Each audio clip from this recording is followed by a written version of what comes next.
Hello बच्चों की हाल चाल। तो स्वागत है अपनी पाठशाला में। तो आशा करता हूं आप लोग भी बिंदास होंगे और अपन भी बहुत ही बिंदास है। तो भाई पिछले वाले लेक्चर्स में अपन पढ़े थे कूलम्ब्स का नियम। और भैया कूलम्ब्स का नियम क्या बोलता है कि भाई दो आवेशों के मध्य जो बल लगता है, कितना बल लगता है, उसका हमने फार्मूला फाइंड किया था। तो भाई दो आवेशों के मध्य लगने वाले बल का फार्मूला क्या होता है बेटा? F 1/4 pi epsilon not Q1 Q2 R का स्क्वायर। ये होता है भैया दो आवेशों के मध्य लगने वाला बल। तो अब बेटा कूलम्ब बल से एक नया टर्म्स आया था बेटा, इसको क्या बोलते थे बेटा? निर्वात की विद्युतशीलता। निर्वात की विद्युतशीलता। तो आज हम पढ़ेंगे बेटा विद्युतशीलता। आखिर भैया विद्युतशीलता अच्छी चीज है या बुरी चीज है, या बल को कम करता है या बल को ज्यादा करता है? सुनने में नाम तो बहुत ही बढ़िया लग रहा है, विद्युतशीलता। तो देखते हैं भाई विद्युतशीलता का आखिर काम क्या है। तो बेटा विद्युतशीलता को इंग्लिश में बोलते हैं परमिटिविटी। देखो परमिटिविटी सुनने में मस्त लग रहा है कि अच्छा लगता है, बहुत बढ़िया करने वाला है, लेकिन देखते हैं भाई दो आवेशों के मध्य लगने वाले बल के साथ अच्छा काम करेगा या बुरा काम करेगा।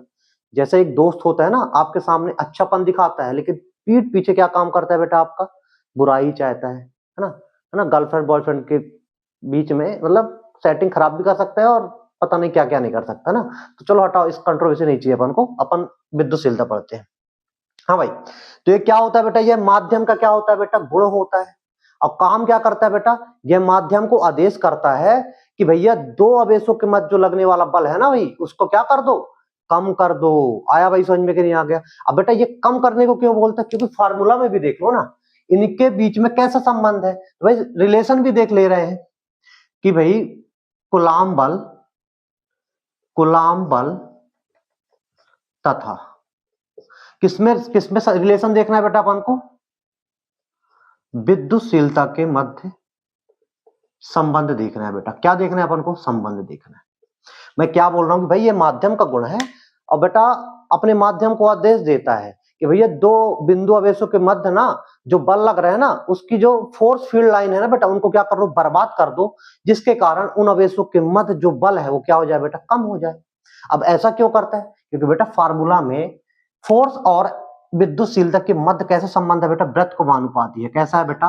व्रतकोणानुपाती। और व्रतकोणानुपाती में हमेशा कैसा होता है बेटा? अगर जिस भी माध्यम की विद्युतशीलता क्या होगी बेटा? ज्यादा होगी, वहां पे कूलम्ब बल हमेशा क्या लगेगा बेटा? बहुत कम लगेगा। और जिस भी माध्यम की विद्युतशीलता क्या होगी बेटा? कम होगी, वहां पे कूलम्ब बल क्या लगेगा बेटा? सबसे ज्यादा लगेगा। तो बेटा आप ये बताओ किस माध्यम की विद्युतशीलता सबसे ज्यादा होती है? तो किसकी होती है बेटा? निर्वात। निर्वात का मतलब बेटा बिल्कुल खाली, वहां पे कुछ नहीं होगा। तो जब कुछ नहीं खाली होगा तो वहां का अगर दो आवेश रखोगे ना, तो वहां सबसे ज्यादा कूलम्ब बल लगेगा। तो मैं बेटा यहां नोट लिख रहा हूं बेटा, निर्वात की विद्युतशीलता क्या होती है बेटा? निर्वात की विद्युतशीलता क्या होती है बेटा? सबसे कम होती है। क्या होती है बेटा? कम होती है। ये बेटा आपको याद रखना है, एग्जाम्स में पूछा जाता है कि किस माध्यम की विद्युतशीलता सबसे कम होती है। तो किसकी होती है भाई लोग? अरे कमेंट में लिख दो यार, निर्वात की। आया बेटा समझ में कि नहीं आ गया? ठीक है, तो किसकी होती है? निर्वात। और निर्वात की विद्युतशीलता किसको करते हैं बेटा? Epsilon not. ये क्या लिख दिया बेटा? मेन। अब भाई निर्वात को छोड़कर जितने माध्यम आएंगे उनकी विद्युतशीलता हमेशा क्या रहेगी बेटा? ज्यादा रहेगी। क्या रहेगी बेटा? ज्यादा रहेगी। तो बेटा मैं ऐसे लिख सकता हूं, माध्यम की विद्युतशीलता हमेशा किससे ज्यादा रहेगी बेटा? निर्वात की विद्युतशीलता से। तो भैया निर्वात को छोड़कर अब जिस भी माध्यम में अगर दो आवेश रखोगे, तो बेटा वो जहां तो दो आवेशों के मध्य जो बल लगेगा ना बेटा, निर्वात में लगने वाले आवेशों के मध्य बल से क्या होगा बेटा? हमेशा कम होगा। तो बेटा जो एफ एम होगा वो हमेशा कम होगा। किससे होगा बेटा? एफ नॉट से। एफ नॉट क्या है बेटा? दो आवेशों के मध्य लगने वाला बल। कहां पे बेटा? निर्वात पे। दो आवेशों के मध्य लगने वाला बल कहां पे बेटा? माध्यम पे। तो बेटा ये रिलेशन आपको दिमाग में सेट करके रखना है। आ गया समझ में कि नहीं आ गया? तो जहां की विद्युतशीलता ज्यादा, वहां पे भैया जहां की विद्युतशीलता ज्यादा, वहां बेटा दो आवेशों के मध्य कूलम्ब बल क्या हो जाएगा? कम हो जाएगा। जहां की विद्युतशीलता कम, वहां पे बल का मान क्या हो जाएगा बेटा? ज्यादा। तो भैया सबसे कम विद्युतशीलता किधर की होती है बेटा? माध्यम की। तो कूलाम बल सबसे ज्यादा आवेशों के मध्य कहां लगेगा बेटा? निर्वात में लगेगा। और निर्वात को छोड़कर अब जितने भी माध्यम आएंगे वहां की विद्युतशीलता क्या रहेगी बेटा? निर्वात की अपेक्षा ज्यादा रहेगी। और जब ज्यादा रहेगी तो दो आवेशों के मध्य कूलाम बल क्या लगेगा बेटा? उधर कम लगेगा। इतना समझ में आया कि नहीं आया? तो ये हो गया बेटा विद्युतशीलता। अब इसके बाद अपन पढ़ेंगे बेटा अपेक्षिक विद्युतशीलता या परावैद्युतांक। ठीक है, तो इसको बेटा कॉपी कर लो। ठीक है, तो बिठा दिया जाए बेटा। अब इसके बाद अपन पढ़ेंगे अपेक्षित विद्युतशीलता या परावैद्युतांक। भाई मजा नहीं आ रहा है क्या? भाई हिंदी मीडियम वाले हो सुधर जाओ, है ना। आईएमपी के चक्कर में मत रहना, है ना। अधिकतर हिंदी मीडियम वाले आईएमपी बेटा पेपर का पैटर्न बदल चुका है। कोई भी बोर्ड हो, एमपी बोर्ड हो, यूपी बोर्ड हो, चाहे बिहार बोर्ड हो, है ना। तो अब आईएमपी के चक्कर में मत रहो, छोटे छोटे टॉपिक पढ़ो और उन्हीं टॉपिक्स में से 1 नंबर 2 नंबर के क्वेश्चन बनते हैं। और आप लोग को ही पता है ऑब्जेक्टिव और 2 नंबर का मिलाकर टोटल 45 नंबर का आता है। और जो डेरिवेशन है बेटा तो कितने आने वाले हैं? 4 आने वाले हैं, उनमें से एक न्यूमेरिकल्स, है ना। 3 नंबर कितने आने वाले हैं? 4 क्वेश्चन, उनमें से भी एक न्यूमेरिकल्स। तो भैया बड़े क्वेश्चन के पीछे मत भागो, छोटा छोटा कॉन्सेप्ट सीखोगे तो आपके नीट और जे में भी काम आएगा और बोर्ड भी आपका बहुत ही बेस्ट जाएगा। तो अब पढ़ेंगे बेटा अपेक्षिक विद्युतशीलता या परावैद्युतांक।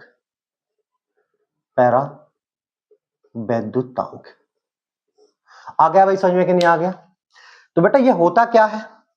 तो बेटा सबसे अपेक्षिक विद्युतशीलता या परावैद्युतांक, तो कुछ नहीं बेटा, एक बार 2 आवेशों को कहां पे रखेंगे बेटा? निर्वात में रखेंगे और चेक करेंगे कि कितना कूलाम बल लगेगा। फिर बेटा इन्हीं सेम आवेशों को इनके बीच की जो दूरी है सेम रखकर कहां पे उठा के रख देंगे बेटा? किसी दूसरे माध्यम पे रख देंगे। फिर हम चेक करेंगे कि यहां भैया कूलाम बल कितना लग रहा है। और फिर बेटा निर्वात पे लगने वाले कूलाम बल और माध्यम पे लगने वाले कूलाम बल को क्या कर देंगे बेटा? डिवाइड कर देंगे। जो रिलेशन निकल के आएगा बेटा वो क्या बताएगा बेटा? अपेक्षित विद्युतशीलता या परावैद्युतांक बताएगा। तो भैया मैं 2 आवेश ले रहा हूं बेटा, Q1 और Q2 ले रहा हूं बेटा। इनके बीच की डिस्टेंस कितनी है बेटा? R है। तो भैया लिख लिया जाए, यदि Q1 और Q2 आवेश को निर्वात में R दूरी पर रखा जाए तो कितना कूलाम बल लगेगा बेटा? जल्दी बताओ। कूलाम बल निर्वात में रखा हूं, कहां पे रखा हूं बेटा? निर्वात में। जब निर्वात में रखा हूं तो निर्वात की विद्युतशीलता कितनी होगी बेटा? Epsilon not. तो भैया कितना कूलाम बल लगेगा बेटा? F 1/4 pi epsilon not Q1 Q2 R का स्क्वायर, R का स्क्वायर। ये अपन समीकरण क्या हो गया बेटा? 1 हो गया। अब बेटा इसी आवेश को, जो आपको ये आवेश दिए हैं Q1 और Q2, इनके बीच की दूरी को क्या करना है बेटा? चेंज नहीं करना। अब उठा के कहां पे रख देना बेटा? कोई भी माध्यम ले लो बेटा, XYZ माध्यम ले लो, बिल्कुल सेम आवेश को उठा के कहां पे रख दिया बेटा? किसी माध्यम पे रख दे रहा हूं। इनकी दूरी पे कोई छेड़छाड़ करने की जरूरत नहीं है। कहां पे रख दे रहा हूं बेटा? माध्यम पे रख रहा हूं। तो बेटा किसी भी माध्यम की विद्युतशीलता किससे शो करते हैं बेटा? एप्सिलॉन m से शो करते हैं। किससे शो करते हैं बेटा? एप्सिलॉन m से। तो अब ये बताओ बेटा, अब ये बताओ इस पे कितना कूलाम बल लगेगा बेटा? कितना कूलाम बल लगेगा बेटा? Fm। किससे शो करना है बेटा? Fm। इसको किससे शो करना है बेटा? F नॉट से। कितना बल लगेगा बेटा? 1/4 पाई एप्सिलॉन की। अब ये माध्यम पे रखे हैं दोनों आवेश, तो कितना बेटा माध्यम की विद्युतशीलता कितनी होती है? एप्सिलॉन m होता है बेटा। Q1 Q2 R का स्क्वायर। ये क्या हो गया बेटा? समीकरण आपका 2 हो गया। अब क्या करोगे बेटा? समीकरण 1 को क्या कर दोगे? डिवाइड कर दोगे बेटा सेकेंड से। तो समीकरण पहला क्या बेटा? F नॉट, दूसरा क्या बेटा? Fm। ये क्या हो जाएगा बेटा? 1/4 pi epsilon not Q1 Q2 R का स्क्वायर। Fm की वैल्यू कितनी है बेटा? 1/4 pi epsilon m Q1 Q2 R का स्क्वायर। अब बेटा यहाँ पे क्या कैंसिल हो जाएगा बेटा? 1/4 पाई कैंसिल आउट हो जाएगा, ये कैंसिल आउट हो जाएगा। अब बेटा एप्सिलॉन m है ऊपर चला जाएगा, एप्सिलॉन नॉट नीचे आ जाएगा। तो फाइनल रिलेशन क्या बना बेटा? F naught F M equal to epsilon M epsilon naught. अब इसी रेशो को क्या बोल देते हैं बेटा, अपेक्षिक विद्युतशीलता या पराविद्युतांक। तो ये रेशन आपको बेटा दिमाग में सेट करना है, इससे न्यूमेरिकल्स भी बनते हैं।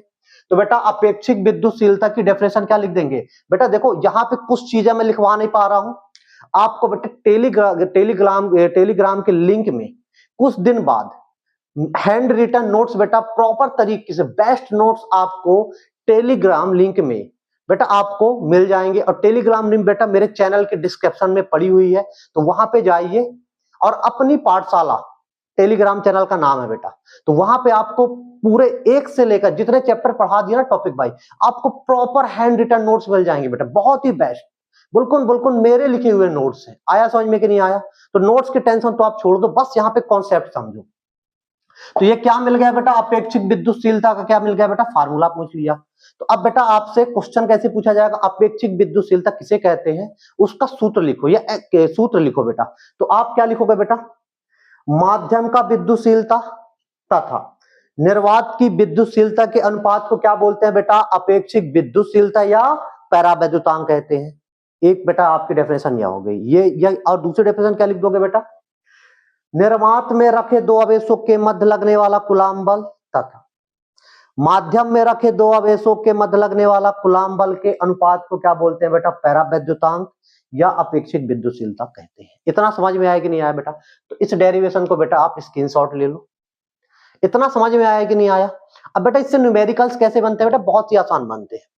तो बेटा परावैद्युतांक ना एक तरह का क्या होता है बेटा, पदार्थ होता है। जैसे पानी का परावैद्युतांक कितना होता है बेटा, 80 होता है। और याद रखना ये क्या है बेटा, अनुपात है। परावैद्युतांक बेटा ऊपर भी विद्युतशीलता है, नीचे भी विद्युतशीलता, तो जो विद्युतशीलता की मात्रक ऊपर होगा वही मात्रक नीचे होगा, तो बेटा मात्रक मात्रक क्या हो जाएगा, कट जाएगा। तो याद रखना बेटा अपेक्षिक विद्युतशीलता तथा परावैद्युतांक कैसी राशि है बेटा, विवाहीन राशि है। कैसी राशि है बेटा, विवाहीन राशि है। पेपर में पूछा जाता है बेटा कैसी राशि है, तो कैसी राशि है बेटा, विवाहीन राशि है। आया समझ में कि नहीं आ गया? इसकी विमाएं नहीं होती। तो बेटा परावैद्युतांक और अपेक्षिक विद्युतशीलता विवाहीन राशि है, ऑब्जेक्टिव में भी पूछा जाता है। आ गया समझ में कि नहीं आ गया? अब बेटा न्यूमेरिकल्स कैसे बनते हैं बेटा, तो यहाँ पे देख लो। जैसे पानी का परावैद्युतांक आपको यदि क्वेश्चन कैसे दिया जाएगा, यदि पानी का परावैद्युतांक 80 हो तो पानी की विद्युतशीलता बताओ। किसकी विद्युतशीलता पूछ रहा है बेटा आपसे, विद्युतशीलता बताओ। वाटर की पूछ रहा है बेटा, पानी की विद्युतशीलता। तो बेटा के की वैल्यू कितने दिया है बेटा, 80।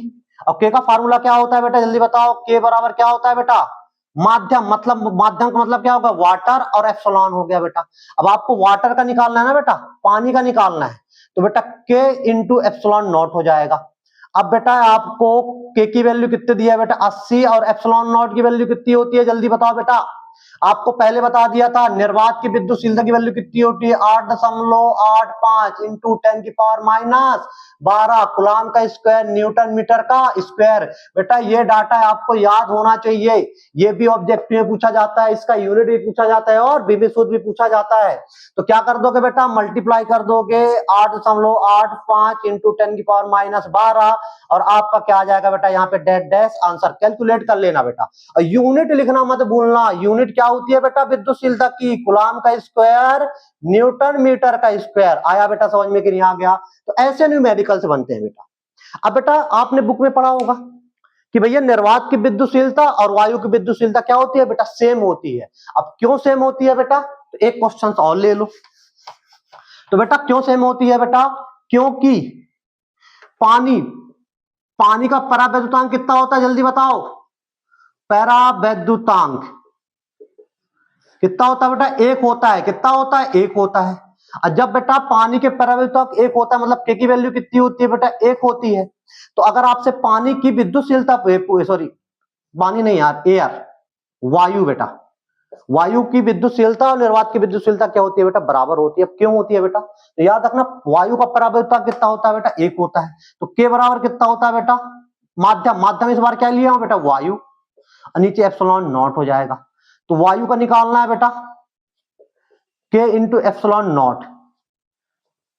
तो के की वैल्यू कितना दिया है बेटा 1, एप्सिलॉन कितना होता है 85 इंटू 10 की -12 कूलाम का स्क्वायर न्यूटन मीटर का स्क्वायर। तो भैया ये देखो वायु की विद्युतशीलता किसके बराबर हो गई बेटा, निर्वात की विद्युतशीलता के बराबर होगी कि नहीं हो गई, यहां से प्रूव हो गया कि नहीं हो गया। तो बेटा इसलिए अपन क्वेश्चंस में ऐसे लिखा रहता है वायु की विद्युतशीलता या निर्वात की विद्युतशीलता, दोनों क्या है बेटा एक ही बराबर रहती है। और एक चीज आपको और याद रखना बेटा, धातु का जो धातु होती है बेटा उसका जो पराविद्युतांक होता है वो कितना होता है बेटा, अनंत होता है। ये याद रखना बेटा, ये हमेशा क्वेश्चंस ऑब्जेक्टिव में पूछा ही जाता है। अरे बबुआ किसका क्वेश्चन पूछा जाता है, धातु का परावैद्युतांक। तो कितना होता है बेटा, ये नोट में लिख लो, नोट में लिख लो, नोट में लिख लो, धातु का परावैद्युतांक कितना होता है, जल्दी बता दो भाई। अरे ओ बबुआ बता दो, धातु का परावैद्युतांक होता है कितना होता है बेटा, अनंत होता है। कितना होता है, अनंत। ये बिल्कुल दिमाग में सेट करना बेटा। आया बेटा समझ में कि नहीं आ गया। तो धातु का परावैद्युतांक कितना होता है बेटा, अनंत होता है। आया बिटू समझ में कि नहीं आया। तो भैया ये हो गया आपका परावैद्युतांक, है ना, विद्युतशीलता और अपेक्षिक विद्युतशीलता, और इसके बेटा छोटे छोटे न्यूमेरिकल्स। तो अगर बेटा आपको ये वीडियो मस्त लगा हो तो हिंदी मीडियम के चाहे एमपी बोर्ड का हो किसी भी बोर्ड का हो तो अपने दोस्तों को जरूर शेयर करें। और अगर आपको नोट्स चाहिए बेटा, बेहतरीन नोट्स आपको मिलेंगे, तो डिस्क्रिप्शन में कुछ दिन बाद टेलीग्राम में आपको नोट्स मिल जाएंगे। आया भाई समझ में कि नहीं आया। तो जब तक दिग्गी सर या बाबा मैकेनिक्स का आप लोग के लिए ओके बाय, जय भारत जय हिंद।